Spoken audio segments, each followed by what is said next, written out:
प्रिय मित्रों, सादर नमस्कार। बसंत पंचमी माता शारदे के आवाहन का परम शुभ दिवस होता है।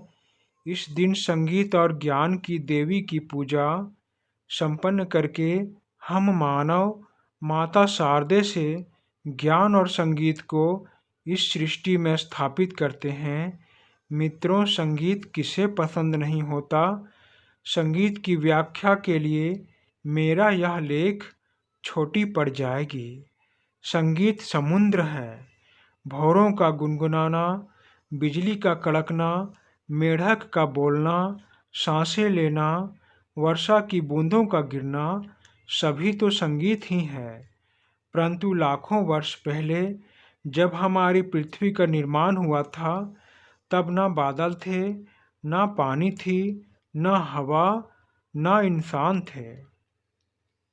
तब इस सृष्टि के रचयिता परमपिता ब्रह्मा जी ने एक बार आकाश मार्ग से भ्रमण करते हुए सोचा, मैंने जीवन सृजन करने का माध्यम पृथ्वी तो बनाया, लेकिन इस पृथ्वी पर कोई ध्वनि, कोई संगीत नहीं है। बिल्कुल अन्य ग्रहों की तरह चुपचाप है यह पृथ्वी। इसीलिए इसमें जीवन से जुड़ी आवश्यक सामग्रियों की पूर्ति करनी होगी।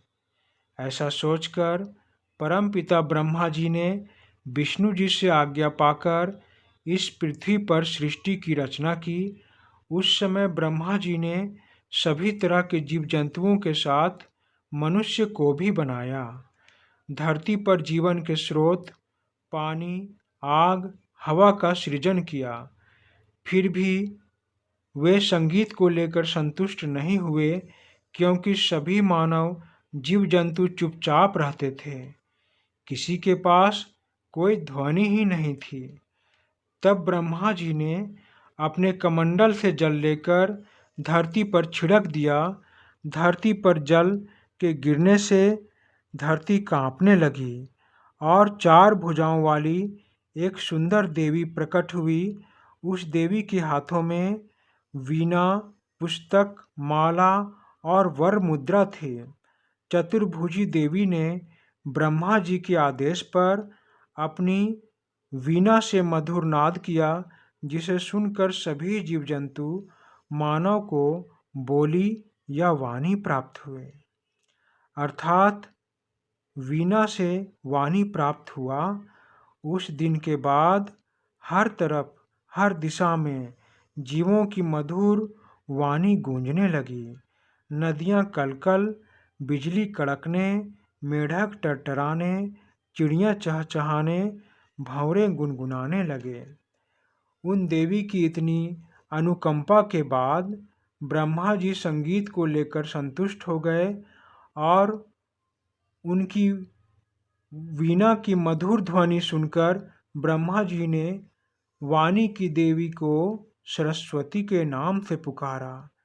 तभी से उस चतुर्भुजी देवी को सरस्वती के नाम से सारी सृष्टि जानने लगी।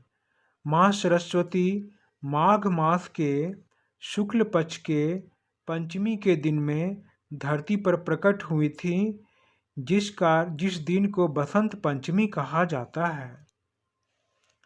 तभी से बसंत पंचमी को माता शारदे के जन्मोत्सव के त्यौहार के रूप में मनाया जाने लगा।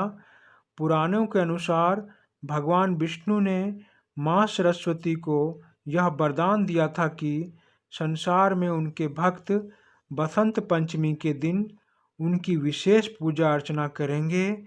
इसी कारण आज भी बसंत पंचमी के दिन धूमधाम से माँ सरस्वती की पूजा की जाती है। मित्रों, यह कथा यहीं समाप्त होती है। इस कथा से हमें यह सीख मिलती है कि जब तक स्वयं के काम से हमें संतुष्टि ना मिले, उसे उत्तम करने का प्रयास करते रहना चाहिए। अंत में हमें संतुष्टि योग्य परिणाम अवश्य प्राप्त होंगे। मित्रों, यह कथा आप सबों को कैसी लगी?